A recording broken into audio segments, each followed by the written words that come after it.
What's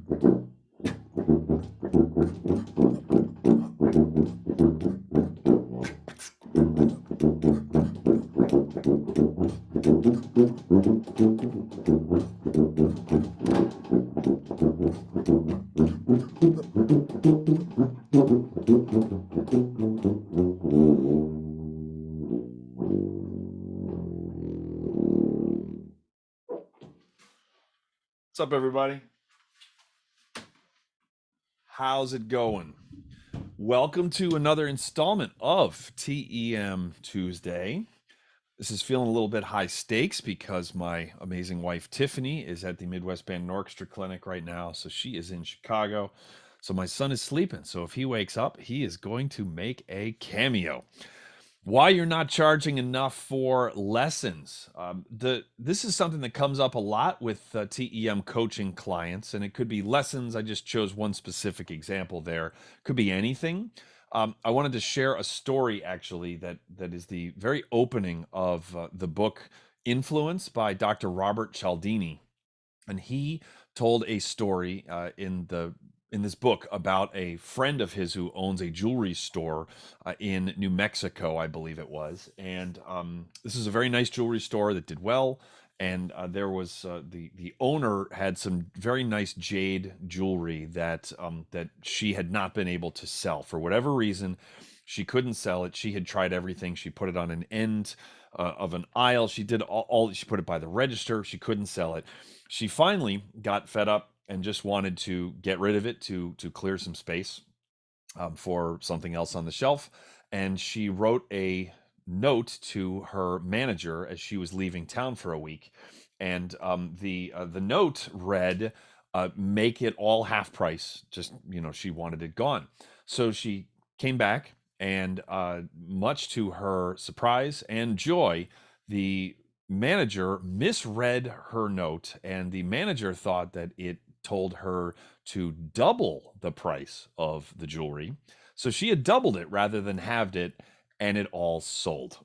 And so what's the moral of the story here is that pricing is a form of story, and we will frequently default to assuming that price is one of, and sometimes it's the main differentiating factor in determining something's quality.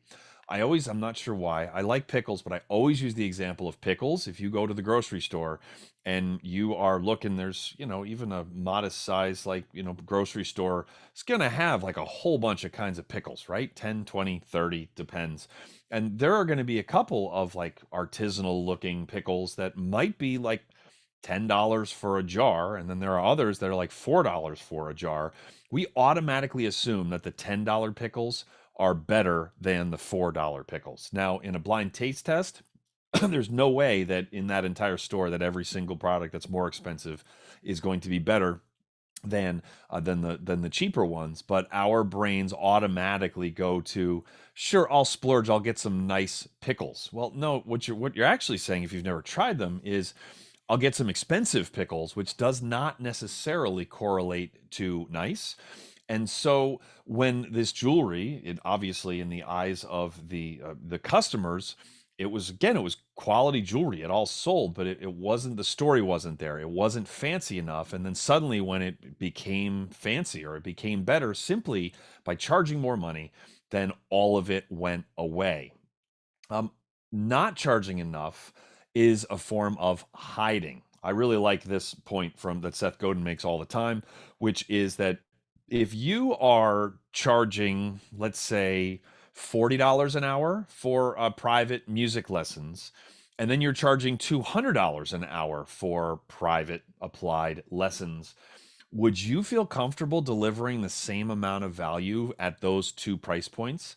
I'm going to guess that if you are charging 200, if you suddenly 5x the normal rate of say 40 an hour, I intentionally chose a low number, although in some places in the country and certainly in the world, that's not a low number, that if you were suddenly charging $200 an hour, that there is a lot more that you would try to deliver to justify that price point. Maybe ear training is not something that you offer with the trombone lessons that you give, or maybe not that much. Maybe you start to work on some like performance techniques and just whatever. There's a long list of things that you could add to what you are offering to justify a $200 lesson. But keeping your price low means that you can keep the bar low and that there's really not that much to clear. Now, I'm not saying that if you don't charge much that you're not going to try, or that you're going to phone it in, or that you're not going to do the best job that you can. If that's the case, then you've got much bigger issues than TEM coaching could or any podcasts or live streams are ever going to be able to help you with. My point is that if it's something that's really, really inexpensive, chances are very strong that you are not going to spend the time to be thinking outside the box. I hate that term, but I use it all the time because everybody understands what it means. You're not going to be innovating. That's probably a better way to put it, right? You're not going to be pushing yourself as to what you offer, not just the quality, not just keeping the quality high of what you and everybody else offers. So again, keeping a low price is a form of hiding. And don't assume that the best way to break into a new market, if you move somewhere, or with with Zoom now, some people hate teaching on Zoom, some people love it. I do miss teaching, side by side with students, but there's a lot you can do with Zoom. It's crazy that I can have pumping into headphones any example of anything ever by just a few clicks away. Sitting here in my office, I got a keyboard. I've got a bass. I've got all of my tubas. I have my entire library is here that I can share with screen sharing. There are some advantages to it. But with Zoom now, like a market, you can teach anybody from anywhere, right? Don't assume that going with a low price is a good way to break into a new market. I can tell you that, especially if you are teaching younger kids, who is it that hires them? In general, it's parents, and sometimes, they obviously are the ones who pay, but a band director is going to frequently, or an orchestra director, or a choir director. Music teachers are the ones who are going to be recommending, a lot of times, not always, but a lot of times, which is why it's good to know them, and that's why it's a lot more reasonable to network with prominent program directors in your area rather than trying to reach out to figuring out who the parents are of kids in choir in the middle school in your area, et cetera. You can't. So you need to keep in mind that most people are not bargain shopping for teachers for their students. If you are getting swimming lessons for your kid, the chances are that's maybe not a great example, because if swimming lessons go wrong, then then people could die, which doesn't tend to happen like in a trumpet lesson.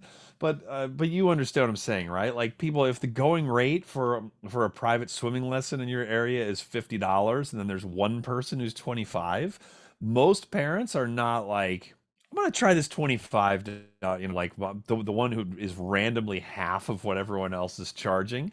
Now, there will be some people who will go for the $150 one, and if there's a story there, like they swam competitively in Division 1 and they helped win a national title, there could absolutely, or if this is like a teacher for competitive swimmers, that their swimmers have gotten scholarships in the last decade to 8 different Division 1. Then suddenly, then that person who's charging 3 times the going rate, like, that's a good story. But most people are not like bargain shopping for like the absolute cheapest pickles when they're talking about like finding somebody for their kids. So again, we default to price to determine quality when we don't know any better. And most people who are hiring a trumpet teacher don't know how to play a trumpet, don't know how to teach a trumpet, don't really know much about it at all. Just like I don't with, like, when I found a swim teacher for my son. Like, yeah, I can swim, but I don't know how to teach swimming. And I'm a teacher. Teachers can kind of teach anything, but you understand what I'm saying, right? So don't try to break into a market by just undercutting everyone, because also, if you get success, then you're suddenly not making, any kind of a living wage at all. So that's also not good. And then the last point is this: is that if no one thinks you are charging too much for your lessons, you are not charging enough. A couple of years ago, it was 2019, fall of 2019, so right before everything went boom around the world with this pandemic. I raised my rates for the first time in it was probably like 5 years. And I had one client, and this was a parent of a younger kid. I don't teach a lot of younger kids, but this one found me somehow, and I loved working with him. But this one parent uh, was not happy that I was raising my rates, and wrote me an email. It wasn't. There was nothing unpleasant, nothing rude about the email, but like said, to be honest, that's never a good sign. To be honest, we were not prepared for the. I don't remember what the percent increase, but it like actually had the percent increase in your rates. So uh, obviously she had done the math. She had figured out what the and you don't need to justify anything. Your rate is your rate. But I'd explained that I hadn't raised my rates in 5 years, and that I was keeping up with the prices in the area, in line with my experience, etc. And so anyway, I lost a student. All of the other students that I had, including the new ones that I have gotten over the last couple of years, and I got a number of them when we were all just in lockdown. None of them have hesitated at the price at all. So that tells you something, right? Where I am now working less but making more money than I did before. And yes, I lost a student, and that doesn't mean that there won't be more people who will just never sign up to begin with when when inquiring about lessons from me. But I'm quite upfront, actually. If it's someone here in the Washington D.C. area, I will say there are people around here who are cheaper than I am. I don't use the word cheaper, who are less expensive, who charge less. But and I am happy to try and connect you with someone else. But here are my rates, and here are all of the things that I will work on with your child.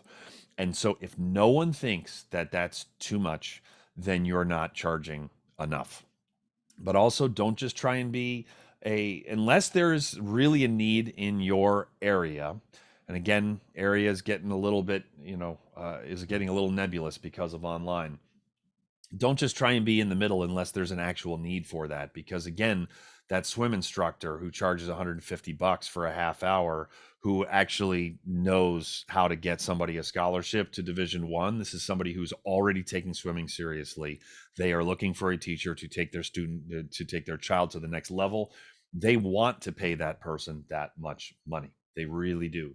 And there are also people that can justify not charging very much. And so it's like just having fun in the pool. Hanging out in the middle can be a very hard place, because it's not just super casual trying to get the kid comfortable in water, trying to get them out of the house, like it's something to do, or super competitive. Like, in the middle can be a hard place. Not always, but the middle can be a hard place too, because you're not really inexpensive, but you're also not specialized. So you're just kind of in the middle. That can be a hard place to hang out in terms of the demand curve. So just keep that in mind. So to review, your not charging enough can be a form of hiding.